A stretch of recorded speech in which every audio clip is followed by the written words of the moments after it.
హైదరాబాద్ గాంధీ భవన్ లో political advice political affairs కమిటీల సమావేశం జరుగుతోంది. పీసీసీ చీఫ్ మహేష్ కుమార్ గౌడ్ అధ్యక్షతన భేటీ జరుగుతోంది.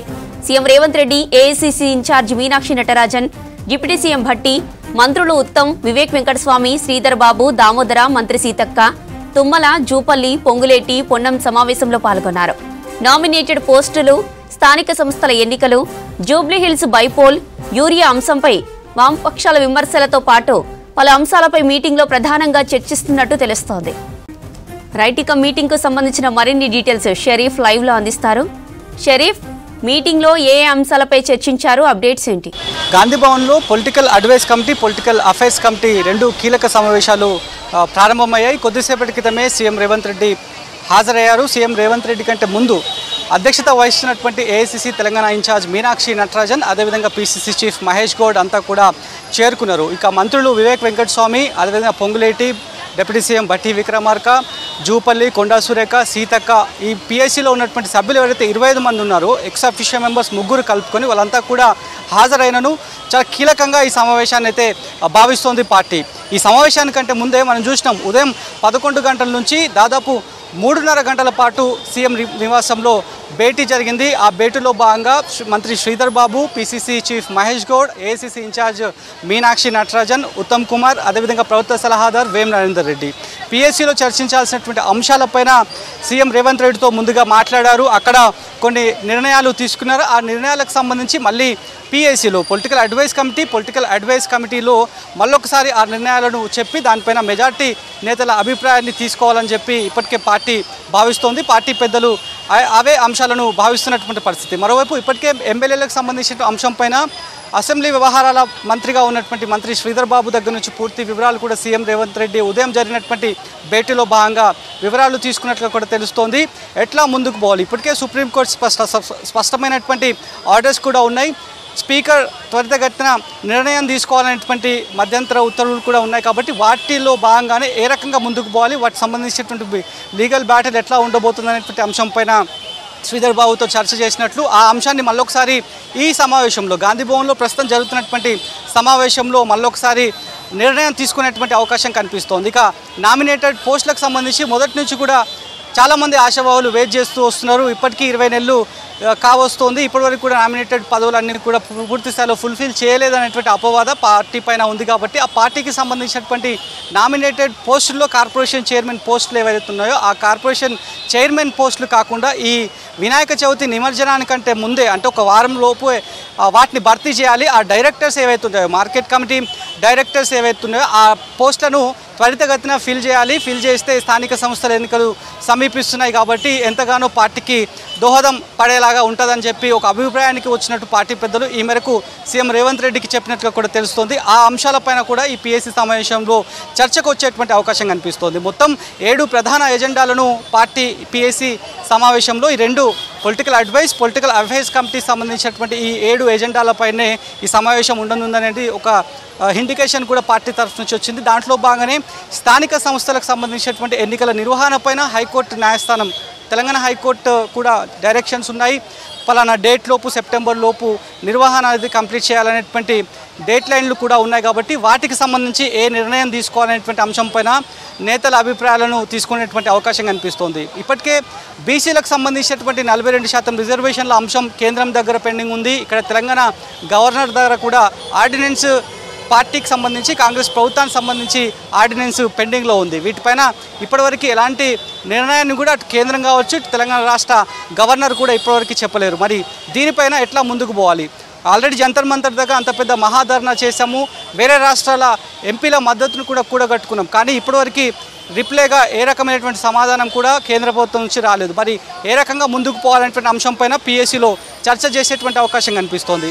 ఇక ఒకవేళ కేంద్రం 42% బీసీల రిజర్వేషన్కి సంబంధించి ఇంకా నాన్చుట్ ధోరణి అవలంబిస్తే కనుక స్థానిక సంస్థల ఎన్నికల్లో పార్టీ మొదటి నుంచి చెప్తోంది. సీఎం రేవంత్ రెడ్డి కూడా చాలాసార్లు చెప్పారు, పార్టీ పరంగా మేము ఇస్తామనేటువంటి అంశాన్ని సీఎం రేవంత్ రెడ్డి చాలా స్పష్టంగా చెప్పారు. మరి పార్టీ పరంగా 42% రిజర్వేషన్లు ఇవ్వడానికి ఆ ప్రాతిపదికన ఎన్నికల నిర్వహణ జరగాలంటే మన దగ్గర ఉన్నటువంటి సాధ్యాసాధ్యాలు ఏంది అనేటువంటి అంశాలపైన ఒక 3 ఆప్షన్స్ని తీసుకున్నట్టు, ఆప్షన్స్ని పీఎస్సీలో నిర్ణయం తీసుకున్నట్టు, వాటికి సంబంధించి మళ్ళీ రివీల్ చేసేటువంటి అవకాశం ఉందని చెప్పి పార్టీ వర్గాలు చెప్తున్నటువంటి పరిస్థితి కనిపిస్తుంది. ఇక మరొక అంశం ఓట్ చోరీ గద్దె చోరీ అనేటువంటి నినాదాన్ని ఏఐసిసి పూర్తి స్థాయిలో రాష్ట్ర వ్యాప్తంగా దేశవ్యాప్తంగా స్లోగన్ని వినిపిస్తోంది. అగ్రనేత రాహుల్ గాంధీ ఆల్రెడీ యాత్రను కూడా చేపట్టారు.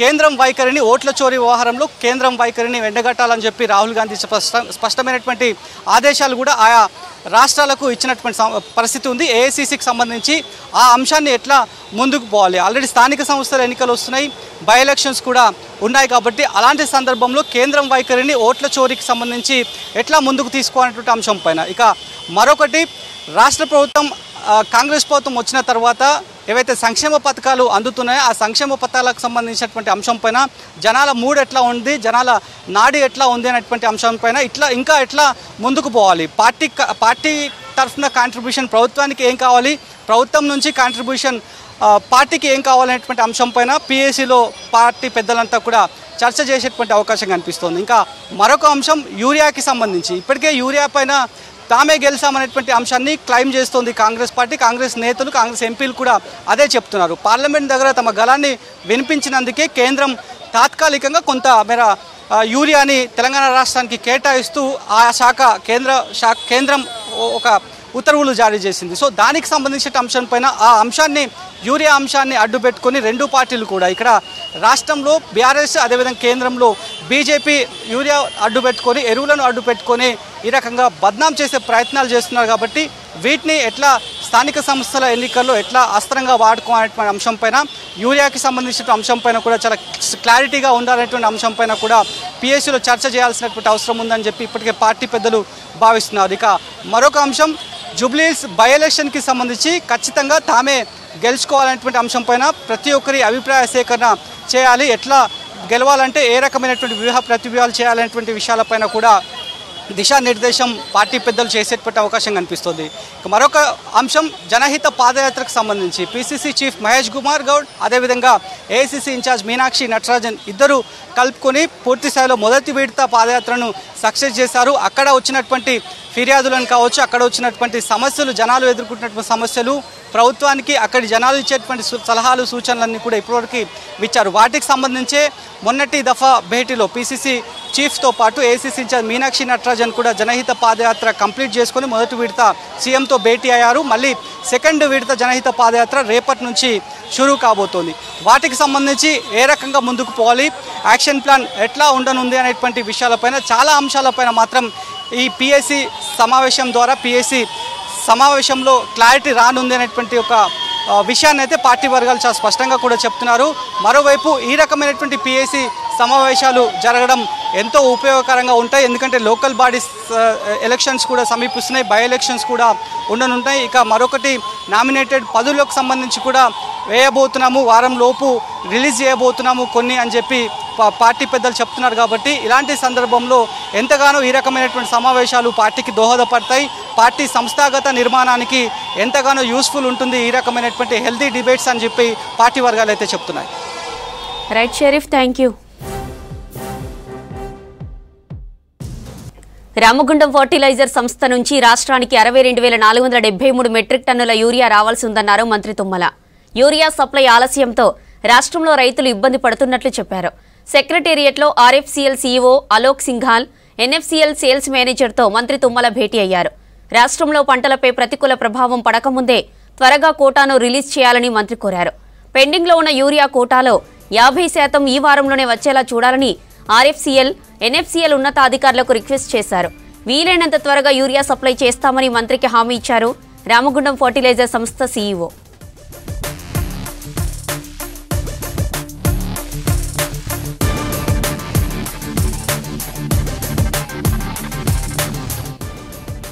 ప్రస్తుతం 42,000 మెట్రిక్ టన్నుల యూరియా రాష్ట్రంలో అందుబాటులో ఉందని, ఇవాళ మరో 6,543 మెట్రిక్ టన్నుల యూరియా రానుందని చెప్పారు మంత్రి తుమ్మల. ఈ నెలాఖరు వరకు మరో 37,877 మెట్రిక్ టన్నుల యూరియా వచ్చే అవకాశం ఉందన్నారు. యూరియాపై రాష్ట్రంలోని రైతులకు ఎలాంటి ఆందోళన అవసరం లేదన్నారు మంత్రి తుమ్మల నాగేశ్వరరావు.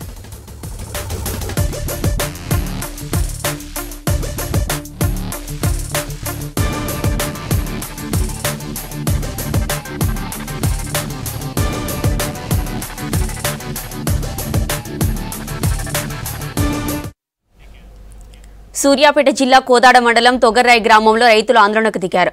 తమ పొలాలకు వెళ్లే రూట్లో బ్రిడ్జి కోసం మోకాల లోతు నీటిలో దిగి నిరసన తెలిపారు అన్నదాతలు. ఇటీవల కురిసిన వర్షాలకు గండిపడిన ప్రాంతం నుంచి వెళ్లలేక అవస్థలు పడుతున్నామని చెబుతున్నారు. గతంలో 2-3 సార్లు తమ సొంత పైసలతో గండి ప్రాంతానికి తాత్కాలిక రిపేర్లు చేసుకున్నామని అంటున్నారు. ప్రతిరోజు పొలాలకు వెళ్లడానికి నరకం చూస్తున్నామని, ట్రాక్టర్లు వెళ్లాలంటే రహదారి సరిగ్గా లేదంటున్నారు. పొలానికి యూరియా చల్లాలంటే వాటిని తీసుకెళ్లలేకపోతున్నామని ఆవేదన వ్యక్తం చేస్తున్నారు రైతులు. ఇరిగేషన్ అధికారులు, స్థానిక ప్రజాప్రతినిధులు స్పందించి తమ సమస్యను పరిష్కరించాలని కోరుతున్నారు.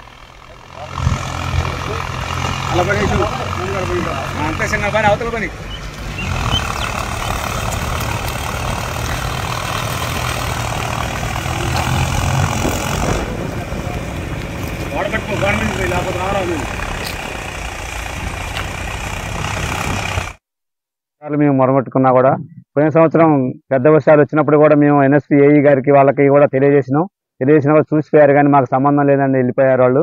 అయినా కూడా మేము సొంత ఖర్చులతోటి ఊహలు వేసుకొని పోసుకుంటే మొన్న ఆగస్టు 6వ తారీఖు వచ్చినటువంటి పెద్ద వర్షానికి తెగి పోయిన దీనికి పైన ఒక జాలుగాల ఉండటం వల్ల ఈ దాదాపు 600 ఎకరాల నీళ్లు కూడా వచ్చేసి ఈ కలవర్టు మీద పడటం వల్ల తాత్కాలికంగా నిర్మించుకున్న కలవర్టు కూలిపోయి గోన్ల మొత్తం కూడా పక్కన పొలాల్లోకి కొట్టుకొని పోయినాయండి. మేము నాట్లు వేసుకోవడం ఇబ్బందిగా అవుతుంది. ట్రాక్టర్లు పోయే పరిస్థితి లేదు, ఆడవాళ్ళు పోయే పరిస్థితి లేదు, మగవాళ్ళు పోయే పరిస్థితి లేదు. మందు కట్టలు పోవాలన్నా కూడా, ఏ చేయాలన్నా కూడా మేము అందులోకి దిగి మొక్కల లోతు వరదలో నుంచి పోవాల్సి వస్తుందండి. మొన్న ఒక రోజు 2 మందు కట్టలు కూడా కొట్టుకొని పోయినాయండి. అందులోకి వెళ్ళిపోవడం వల్ల చాదగాక పడిపోయారు, అల్ల కరిగిపోయినాయి. కానీ దయవుంచి మా ఈ గండిని పరిశీలించి మాకు శాశ్వత పరిష్కారం, సన్నకారు రైతులం అండి, 400 ఎకరాల రైతులం అండి. మేము అందరం కూడా అక్కడ అందరం చిన్న రైతులం, చాలా చిన్న రైతులం, పెద్ద రైతులం కూడా కాదు. కాబట్టి దయవుంచి మమ్మల్ని పరిశీలించి మాకు తగు న్యాయం చేసి ఒక శాశ్వత పరిష్కారం అయ్యే విధంగా చూడవలసిందిగా కోరుతున్నాం. వరద వచ్చి ప్రతి ఆగస్టులో వర్షాకాలంలో విపరీతమైన వర్షం వచ్చి వరద మొత్తం కూడా పైనుంచి ఒక 400-500 ఎకరాలు భూములు రైతులు చేసుకుంటున్నారు. అది గండిబడి ప్రతిసారి కూడా ఇబ్బంది పడుతున్నాం. మేము సొంత ఖర్చులు వేసుకొని గండి బుడుపుకుంటున్నాం, గోన్లు వేసుకుంటున్నాం, అయినా ఆగట్లేదు. వర్షం వచ్చినప్పుడల్లా దిగిపోతుంది, ఇబ్బంది పడుతున్నాం. ట్రాక్టర్లు పోవాలన్నా, మందు కట్టలు పోవాలన్నా, పిల్లలు పోవాలన్నా, ఆడవాళ్ళు పోవాలన్నా ఇబ్బంది పడుతున్నాం. చాలా ఖర్చు పెట్టుకొని 2 సార్లు కూడా వేయించినాం, 3వ సార్లు అయింది. గోన్లు మొత్తం కొట్టుకొని పోతున్నాయి, వరద ఫుల్గా వస్తుంది. దయచేసి మా యందు రైతుల్ని కనుకరించి ఒక చిన్న బ్రిడ్జి లాంటిది ఏర్పాటు చేసి మాకు సాయం చేయాలని కోరుకుంటున్నాం. అటు నీళ్లు ఇటు నీళ్లు వచ్చేసి మధ్యలో కాలం ఉండటం వల్ల ఆ వరద అనేది తట్టుకోలేక ఈ బ్రిడ్జి శాశ్వతంగా ఇప్పుడు ప్రతి సంవత్సరం మేము రైతులు ప్రతి సంవత్సరం కూడా చేసిన పంట దానికే జరిగిపోతుందండి. కట్టలు కానీ, మందుల కట్టలు కానీ ఆడవాళ్ళు మరి సేనికి పోలేని పరిస్థితిగా ఉంది. గత రాజకీయ నాయకులు కూడా వచ్చారు, గత ఉన్న వాళ్ళు కూడా చూశారు. ఎన్నిసార్లు చూసినా ఇది అట్లనే యావరేజ్గా పోతుంది తప్ప మమ్మల్ని పట్టించుకునే నాదులు లేడు. మేము చేసిన పంట సొంత ఎకరానికి ఎంత వేసుకొని చాలా బాగు చేసినాం, అయినా కానీ దాన్ని పరిష్కారం లేక అయిపోతుంది. ప్రతి ఆగస్టు నెల వచ్చేసరికి ఒక వరదకి ఏదన్నా ఒకటి ప్రతి సంవత్సరం ఎట్లా అవుతుంది. ప్రతి మనిషి 5,000-6,000 వేసుకొని చేస్తున్నాం, అయినా కానీ మాకు ఫలితం దక్కట్లేదు. ఈ అధికారులు స్పందించి ఈ బ్రిడ్జిని శాశ్వత పరిష్కారం చేయవలసిందిగా మీ ద్వారాగా మేము ఆ రైతుల పక్షాన మేము కోరుకుంటున్నామండి. 11,71,094 కేసులు పెండింగ్ లో 33,28,00,000 చలాన్ల బకాయిలు. ఇవి వరంగల్ జిల్లాలో రూల్ తప్పి చలానా పడిన వాహనదారులు చెల్లించాల్సిన మొత్తం వివరాలు. కొద్ది కాలంగా భారీగా పేరుకుపోయిన చలాన్లు క్లియర్ చేసే పనిలో వరంగల్ కమిషనరేట్ పోలీసులు దృష్టి పెట్టారు. 1,27,000 వాహనాల యజమానుల నుంచి ఈ మొత్తం వసూళ్లను స్పీడప్ చేసేందుకు స్పెషల్ డ్రైవ్ మొదలుపెట్టారు.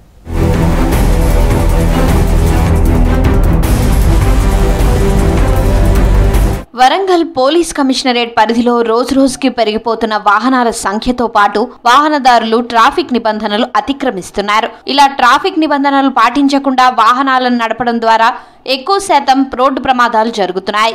దీంతో పోలీసులు ట్రాఫిక్ నిబంధనలు అతిక్రమించిన వాహనదారులపై ఆఫ్లైన్, ఆన్లైన్ విధానంలో ట్రాఫిక్ జరిమానాలు విధిస్తున్నారు. ఈ ట్రాఫిక్ జరిమానాలను సైతం వాహనదారులు సకాలంలో చెల్లించకుండా అలసత్వం చేస్తున్నారు.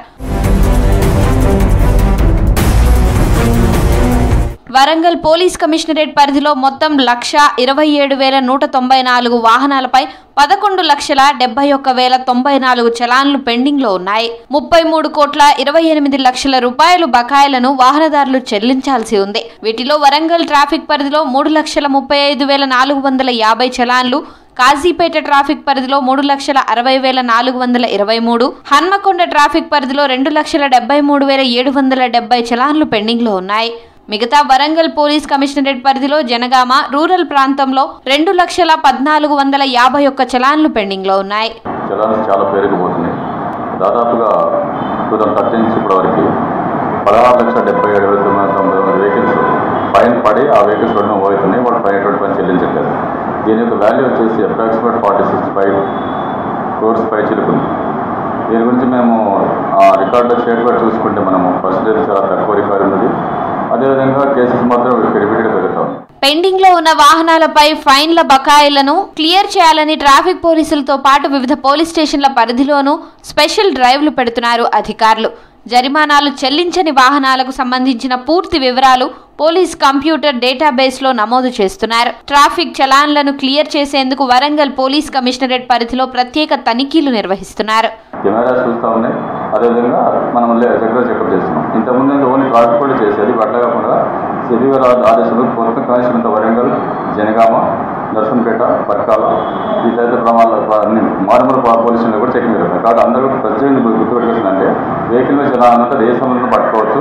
మీకు మీ ప్రయాణానికి అంతరాయం కలగదు. కాబట్టి ప్రతి ఒక్కరు సహకరించి అమౌంట్ ఇమ్మీడియట్గా పేమెంట్ చేస్తే మంచిగా ఉంటుంది. పెండింగ్ చలాన్లు ఉన్న వెహికల్స్ గుర్తించేందుకు వరంగల్ పోలీసులు టెక్నాలజీని వాడుతున్నారు. నగరంలో అన్ని కూడళ్లలో ఏర్పాటు చేసిన ఆటోమేటిక్ నెంబర్ ప్లేట్ రికగ్నిషన్ కెమెరాల ద్వారా పెండింగ్ లో ఉన్న చలాన్లను గుర్తిస్తున్నారు.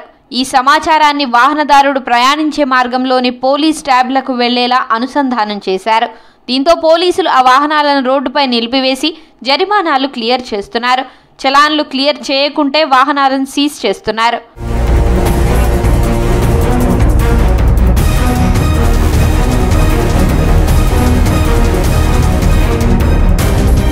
చిన్న చిన్న కారణాలతోనే తమకు తెలియకుండానే వాహనాలపై ఫైన్స్ వేస్తున్నారని వాహనదారులు ఆవేదన వ్యక్తం చేస్తున్నారు. సరైన పార్కింగ్ ప్లేస్లు కూడా లేవని, ఫెస్టివల్ సమయంలో షాపింగ్ మాల్స్, హాస్పిటల్స్ దగ్గర పార్కింగ్ చేస్తే కూడా ఫైన్స్ పడుతున్నాయని అంటున్నారు. ఇంత పెద్ద మొత్తంలో ఉన్న పెనాల్టీలు కట్టడానికి ప్రభుత్వం రాయితీ ఇవ్వాలని వాహనదారులు కోరుతున్నారు. హెల్మెట్లు పెట్టుకున్నా కానీ షాపింగ్ల కాడ బండి పెడితే ట్రాఫిక్ వాళ్ళు కొట్టినప్పుడు మాకు సడన్గా మెసేజ్లు వస్తున్నాయి.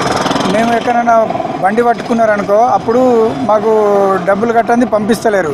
మాకు చాలా ఇబ్బంది ఉన్నది. ఇప్పుడు 6-7 చలాన్లు ఉన్నాయి. ఇప్పుడు అవి కట్టాలంటే ఇబ్బందులు ఉన్నాయి. మాకు ఇదివరకు లాగా ఏమన్నా రాయితీలు ఇస్తే బాగుండని చాలా బాధపడుతున్నాం.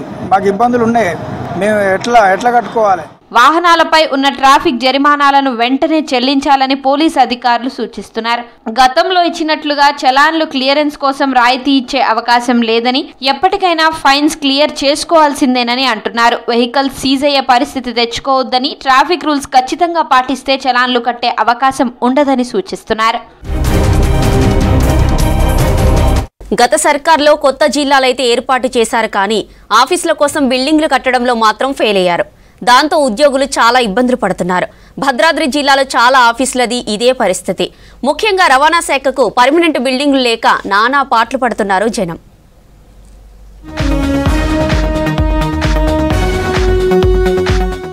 ప్రభుత్వానికి ఆదాయం తెచ్చే శాఖల్లో రవాణా శాఖ ఒకటి. కానీ ఆ శాఖ కార్యాలయాలు మాత్రం అద్దె భవనాల్లో కొనసాగుతున్నాయి. భద్రాద్రి జిల్లాలో కొత్తగూడెం, భద్రాచలంలో ఆర్టీఓ కార్యాలయాలు ఉండగా 2 అద్దె భవనాల్లోనే ఉన్నాయి. అద్దె భవనాల్లోనే అధికారులు, సిబ్బంది విధులు నిర్వహిస్తున్నారు. నెలకు లక్షల్లో ఆదాయం వస్తున్నా జిల్లా రవాణా శాఖకు ఇప్పటి వరకు సొంత భవనం లేదు. 20 ఏళ్లుగా అద్దె చెల్లిస్తూ సింగరేణి క్వార్టర్లో కార్యాలయాన్ని నెట్టుకొస్తున్నారు.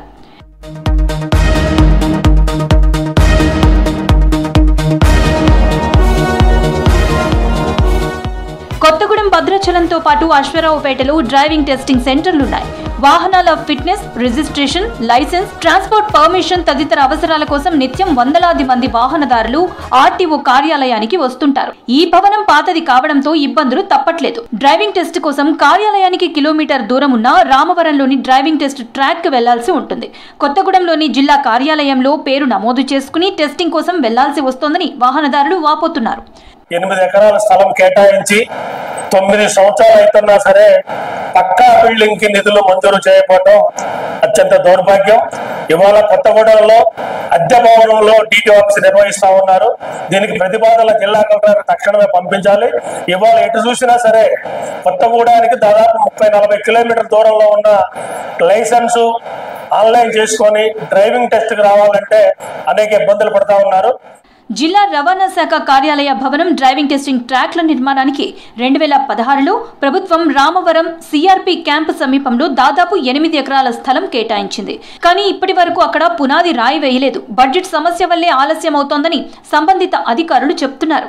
ఇప్పటికైనా RTA ఉన్నతాధికారులు స్పందించి సొంత భవనాలు నిర్మించాలని పలువురు కోరుతున్నప్పటికీ ఆ విషయంలో శ్రద్ధ చూపెట్టే నాయకుడు లేకుండా పోయాడు. ఇప్పుడు ఉన్న బిల్డింగ్ కి టెస్ట్ డ్రైవ్ జరిగేదానికి 5 కిలోమీటర్ల దూరంలో ఉంటుంది. అది చాలా మందికి అక్కడికి వెళ్ళి వెయిట్ చేయటం, ఇక్కడ కూర్చోవటం, ఎన్ని వస్తారా అధికారులు రారా, అధికారులు ఎక్కడ పని ఉంటుంది అక్కడ టెస్ట్ డ్రైవింగ్ కోసం పోయిన వాళ్ళకి అక్కడ ఉంటారు. అది ఒక పెద్ద సమన్వయ లోపం వల్ల రోజులు గంటలు ఉంటుంది. ఈ విధంగా ఉంది కాబట్టి దయచేసి బిల్డింగ్ కట్టుకుని దాన్ని చేసుకున్నట్టయితే చాలా బాగుంటది. పక్కా బిల్డింగులు ఇప్పుడు కొత్తగూడెం కానీ భద్రాచలం కానీ, ఇప్పుడు భద్రాచలం ఖమ్మం జిల్లా లేదు, ఇప్పుడేమో కొత్తగూడెం జిల్లా అయింది. జిల్లా అయిన తర్వాత కూడా కొద్దిగా ఆఫీసులు కొద్దిగా ఇంప్రూవ్మెంట్ చేసి పక్కా బిల్డింగ్లు కట్టుకున్నట్టుగా అయితే ఇక్కడ చాలా బాగుంటుంది. జిల్లాల పునర్విభజన తర్వాత పువ్వాడ అజయ్ కుమార్ ఉమ్మడి ఖమ్మం జిల్లా నుంచి రవాణా శాఖ మంత్రిగా 5 ఏళ్లు కొనసాగారు. అప్పుడే బిల్డింగ్ కడతారని ఆశపడ్డా అది జరగలేదు. సొంత బిల్డింగ్ కోసం ఉన్నతాధికారులకు మొర పెట్టుకున్నా పట్టించుకోవడం లేదని వాపోతున్నారు వాహనదారులు. అందరికీ వైద్యం అందించడం ప్రభుత్వం బాధ్యతగా భావించింది. ఆసుపత్రికి వచ్చే రోగులకు వైద్యం అందించడమే కాదు, రోగులకు కావలసిన మందులు సరఫరా చేస్తుంది.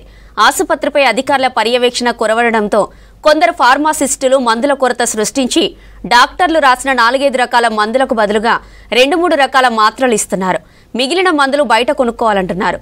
చేతిలో చిల్లి గవ్వలేకపాయే మందులు ఎలా కొనుక్కోవాలంటూ రోగులు వాపోతున్నారు. వరంగల్ MGM ఆసుపత్రికి వైద్యం కోసం వచ్చే రోగులపై స్పెషల్ స్టోరీ.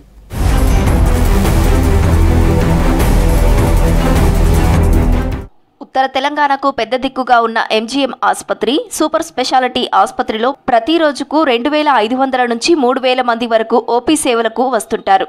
అందులో కనీసం 250 మంది ఆసుపత్రిలో చేరుతున్నారు. MGM ఆసుపత్రిపై ఎంతో నమ్మకంతో దూర ప్రాంతాల నుంచి వచ్చిన వారికి వైద్యం అందించడం కోసం MGMతో పాటుగా PMGSY సూపర్ స్పెషాలిటీ ఆసుపత్రిలో వైద్యం సేవలు అందిస్తున్నారు. ప్రభుత్వం ప్రత్యేకంగా డాక్టర్లను కూడా నియమించింది. వైద్యం కోసం తెలంగాణలోని ఆదిలాబాద్, కరీంనగర్, ఖమ్మం, వరంగల్ జిల్లాలతో పాటుగా మహారాష్ట్ర, ఛత్తీస్గఢ్ రాష్ట్రాల నుండి రోగులు వైద్యం కోసం వచ్చి పరీక్షలు చేయించుకొని పోతున్నారు.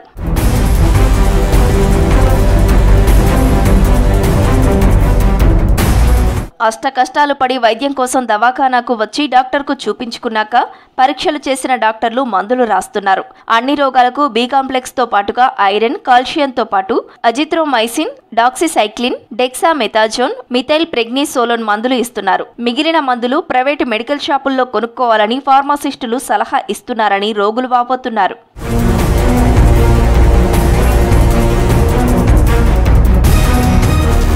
MGM ఆసుపత్రికి వచ్చే రోగులకు మందులు అందచేయటం కోసం ప్రభుత్వం 30 రకాల మందులతో పాటుగా సర్జికల్, అత్యవసర మందులు సరఫరా చేస్తుంది. రోగులకు అవసరమైన మందులు డాక్టర్లు రాస్తే మందులు తీసుకునేందుకు వెళ్లితే ఫార్మాసిస్టులు సరిగ్గా ఇవ్వకుండా 2-3 రకాల మందులు ఇచ్చి మిగతా మందులు ప్రైవేటు మెడికల్ షాపుల్లో కొనుక్కోవాలని చెబుతూ ప్రభుత్వ లక్ష్యాన్ని నీరుగార్చుతున్నారనే విమర్శలు వ్యక్తమవుతున్నాయి.